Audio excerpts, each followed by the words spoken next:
Hello students, my name is Kavisha Arora and welcome to my channel Commerce Study. So today is the second class on chapter 1 of Business Studies, Nature and Significance of Management. If you have not seen the previous classes, please do see them and please like and subscribe my channel and share it with your friends. So the today's topic is characteristics of management. So the first characteristic of management is that management is a goal oriented process. Means जो भी हम management perform करते हैं, जो भी goals हम set करते हैं, ऑब्जेक्टिव सेट करते हैं, वो किस लिए होते हैं? ताकि हम अपनी ऑर्गेनाइजेशन के गोल को अचीव कर सकें. जितने भी functions, planning, organising, staffing, directing हम परफॉर्म करते हैं, उसका मेन रोल क्या है या मेन क्या है? ऑब्जेक्टिव कि हम अपनी ऑर्गेनाइजेशन के गोल्स को इजीली अचीव कर सकें. Next is management is pervasive. Pervasive means कि जो मैनेजमेंट है वो हर जगह, हर ऑर्गेनाइजेशन पे, हर लेवल पे एप्लीकेबल भी है और प्रेजेंट भी होता है. मीन्स कि अगर आपको मैनेजमेंट कर रहे हो आप, तो आपको हर जगह रिक्वायर्ड है वो. चाहे आप छोटा बिजनेस करो, चाहे बड़ा बिजनेस करो, चाहे कंपनी लेवल पे करो, चाहे कोई भी लेवल हो आपका, टॉप लेवल हो, मिडिल लेवल हो, लोअर लेवल हो, हर लेवल पे, हर ऑर्गेनाइजेशन में ये एप्लीकेबल है और रिक्वायर्ड भी है. Next is management is multi dimensional. Means कि ये एक डायमेंशन है, एक एक्टिविटी को इन्वॉल्व नहीं करता. 3 एक्टिविटी जो मेन है वो इन 3 एक्टिविटीज को इन्वॉल्व करता है. सबसे पहला है management of work, then is management of people and then is management of operations. Management of work means कि जो भी हम लोग वर्क या गोल परफॉर्म करते हैं उसको मैनेज करना. नेक्स्ट इज जो मैनेजमेंट ऑफ पीपल है, मीन्स जो भी हमारे पास लोग काम करते हैं, ह्यूमन रिसोर्स काम कर रहा है, उनको हमें सेटिस्फाइड रखना है. मीन्स उनकी जितनी भी नीड्स हैं, रिक्वायरमेंट्स हैं, उनको कंप्लीट करना है. अगर हमारी कंपनी में कोई स्टाफ, मतलब कि रिक्वायर्ड स्टाफ की ज़रूरत है, तो उनको पूरा करना है.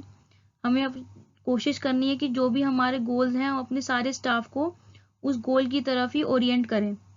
Next is management of operations. Operation मतलब कि जो भी, अगर आप कोई प्रोडक्शन का काम कर रहे हो, कि गुड्स बना रहे हो, तो उनका मेन क्या है कि हमें इन दोनों को, वर्क को, गोल को और लोगों को साथ लेकर अपना प्रोडक्शन कंप्लीट करना है.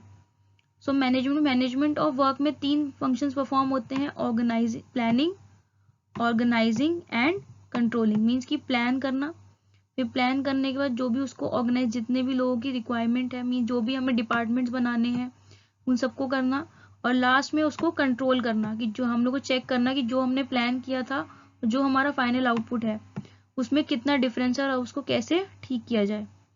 मैनेजमेंट ऑफ पीपल में क्या आता है कि स्टाफिंग करना, कि जितनी लोगों की रिक्वायरमेंट है उनको वहाँ पे रिक्रूट करना, सिलेक्ट करना, और डायरेक्टिंग मतलब कि उनको गोल की तरफ उनको डायरेक्ट करना. मैनेजमेंट ऑफ ऑपरेशन में जो भी हम प्रोडक्शन करते हैं, सेल्स करते हैं, परचेज करते हैं, ये कैसे हो पाएगा? जब हम लोग इन दोनों चीज़ों को आपस में कोऑर्डिनेट कर पाएंगे, कि वर्क भी, कि प्लानिंग प्रॉपर हो हमारी, और हमारा जो स्टाफ है वो अगर हैप्पी होगा, सेटिस्फाइड होगा, और अगर सही प्लेस पे सही पर्सन होगा और सही डायरेक्टेड होगा, सही मोटिवेटेड होगा, तो इन दोनों की हेल्प से इजीली हम लोग अपने ऑपरेशंस को, या जो भी हम वर्क करना चाहते हैं, उसको अचीव कर सकते हैं. Management is a continuous process. Means कि जो मैनेजमेंट के फंक्शंस हैं, planning, organising, staffing, directing and controlling, ये लगातार एक ऑर्गेनाइजेशन में ऑल टाइम, एवरी टाइम, हर मैनेजर इनको परफॉर्म करता रहता है. ये कभी भी रुकने वाला प्रोसेस नहीं है कि हमने प्लानिंग कर ली तो रुक गए, या फिर एक बार सारा प्रोसेस फॉलो कर लिया तो अब रुक जाएंगे. नहीं, लगातार ये प्रोसेस कंटिन्यू होता रहता है. मैनेजमेंट इज अ कॉन्टिन्यूअस और never ending function. Managers perform ongoing series of functions continuously in the organization. Next is management is a group activity. जो भी मैनेजमेंट हम परफॉर्म करते हैं, ये एक इंडिविजुअल एफर्ट से कभी भी सेटअप नहीं हो सकता. ये हमेशा, जब तक कोई ग्रुप एफर्ट नहीं होगा तब तक नहीं हो पाएगा. जितने भी लोग काम करते हैं वो अपने अपने रोल को प्रॉपरली जब कंडक्ट करेंगे, तभी प्रॉपर मैनेजमेंट हो पाएगा. Management affects every individual and every department of the organization. So it always refers to a group effort and not the individual effort of one person. Her individual को affect करता है, हर department में है, हर department को affect करता है. So ये हमेशा क्या है? एक group effort है. कभी भी एक individual effort से management नहीं हो सकता. Next is management is a dynamic function. Dynamic means कि जो मैनेजमेंट फंक्शन है वो बार बार चेंज होता रहता है, क्योंकि जो हमारा एक्सटर्नल इन्वायरमेंट है वो कॉन्स्टेंटली चेंज होता रहता है, कोई ना कोई मार्केट में चेंजेस आते रहते हैं, जिससे कि हमें अपने मैनेजमेंट को भी बार बार चेंज करना पड़ता है.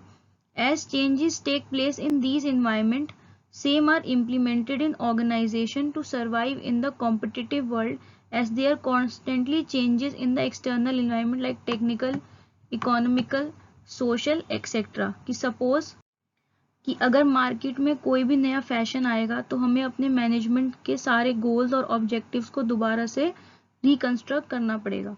Next is management is intangible, means कि मैनेजमेंट क्या है उसको हम लोग फील कर सकते हैं बट कभी भी टच नहीं कर सकते हैं. अगर मैनेजमेंट प्रॉपर होगा तो उसका फील हमें कैसे हो कि हमारे को अच्छे से सारी चीज़ें जो भी हमने कोऑर्डिनेशन या जो भी हमने प्लान किया था, जो भी गोल्स हमने सेट किए थे वो प्रॉपरली अचीव होंगे. हमारी जो ऑर्गेनाइजेशन है वहाँ पे कोऑर्डिनेशन होगा, ऑर्डरलीनेस होगी, और जो चीज़ हमें इजीली फील होगी क्योंकि उससे हमारे प्रॉफिट्स आए होंगे, कोई भी प्रॉब्लम नहीं होगी किसी को भी ऑर्गेनाइजेशन में. So next I have taken a case study. Anju and Manju are good friends, considering the fact that the activities involved in managing an enterprise are common to all organizations. After completing their masters in business management, both of them take up a job at managerial level in different organizations as per their individual areas of interest. Anju takes up a marketing job in a retail company and strives to increase sales, whereas Manju joins an NGO and works diligently to realize its objectives related to providing employment to specially abled persons. Both of them have to perform a series of continuous composite but separate functions. On some days, Anju may spend more time in planning a future display layout, and on another day she may spend time in sorting out an employee's problem. Both Anju and Manju make conscious efforts to build a feeling of team spirit and coordination among diverse individuals with different needs who work under them. The effect of their management is noticeable in their respective department as the targets are met according to plans, employees are happy and satisfied, and there is orderliness in the functioning rather than chaos. तो हमें क्या identify करना है यहाँ पे कि कौन कौन से फीचर्स हैं जो कि हाईलाइट हो रहे हैं इस पैराग्राफ में. सबसे पहले यहाँ पे एक लाइन लिखिए कि considering the fact that the activities involve in managing an enterprise are common to all organizations after completing their masters in business management. Both of them take up a job at managerial level in different organizations as per their individual areas of interest. So यहाँ पे जो लिखा है कि सारी activities जो involve होती हैं मैनेजमेंट में वो कॉमन होती है सारी ऑर्गेनाइजेशंस में. तो इसका मतलब ये कौन सा हमारा मैनेजमेंट का कैरेक्टरिस्टिक है कि मैनेजमेंट इज परवेसिव, मीन्स कि मैनेजमेंट जो है वो हर जगह पे प्रेजेंट होता है, हर लेवल पे, हर ऑर्गेनाइजेशन पे प्रेजेंट होता है और हर जगह पे कॉमन होता है, सेम होता है. जब भी आपको आइडेंटिफाई करने के लिए आएगा तो आप कैसे लिखेंगे कि आप सबसे पहले तो कैरेक्टरिस्टिक मेंशन करेंगे कि मैनेजमेंट इज परवेसिव, देन आप लोग डबल इन्वर्टेड कॉमास में लिखेंगे considering the fact then dash dash till individual areas of interest. Now second I can see कि यहाँ लिखा है कि Anju takes up a marketing job in a retail company and strives to increase sales, whereas Manju joins an NGO and works diligently to realise its objectives related to providing employment to specially abled persons. तो यहाँ पे आपको एक point दिख रहा होगा कि ये दोनों क्या कर रहे हैं, अपनी ऑर्गेनाइजेशंस के जो गोल्स हैं उनको अचीव करने के लिए वर्क कर रहे हैं. अंजू जो है वो क्या कर रही है, इंक्रीज सेल्स कर रही है क्योंकि वो एक रिटेल कंपनी में है तो उसकी कंपनी का गोल होगा सेल्स को इंक्रीज करना.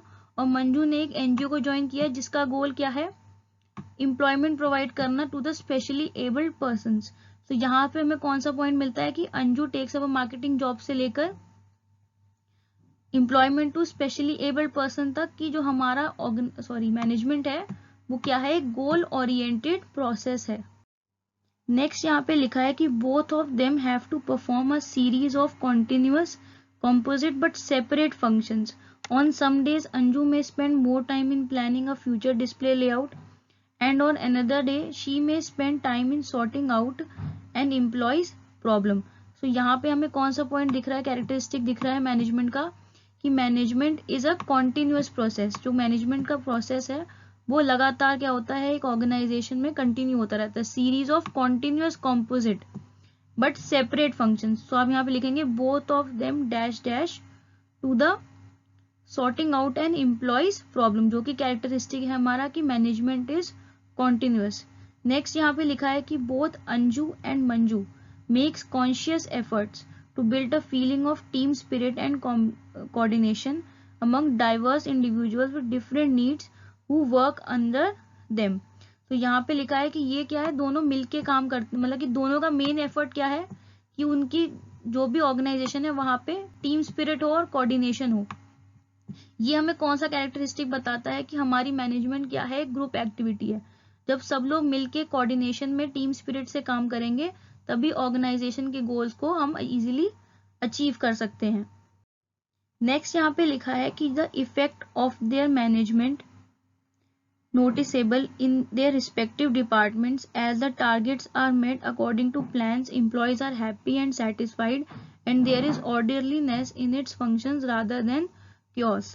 तो यहाँ पे हमें दिख रहा है कि हमारे जो एफर्ट्स हैं वो हमें क्या, दोनों का क्या है, एफर्ट इजीली नोटिस हो रहा है, क्योंकि जो हमारे डिपार्टमेंट जो जहाँ पे वो लोग जॉब कर रहे हैं वहाँ पे एम्प्लॉयज कैसे हैं, हैप्पी हैं, जो भी टारगेट्स हैं वो इजीली मेट हो रहे हैं, ऑर्डरलीनेस है, कोई भी दिक्कत परेशानी नहीं है ऑर्गेनाइजेशन में जहाँ पे वो लोग जॉब कर रहे हैं. तो ये क्या है कि मैनेजमेंट इनटेंजिबल है, कि वो कैसे शो होता है जब हमारी जो भी ऑर्गेनाइजेशन हम जॉब करते हैं, जहाँ पे भी हम काम कर रहे होते हैं वहाँ पे कोई भी टाइप की प्रॉब्लम ना हो, ऑर्डरलीनेस हो, कोऑर्डिनेशन हो, सारे टारगेट्स टाइम से मीट हो रहे हो.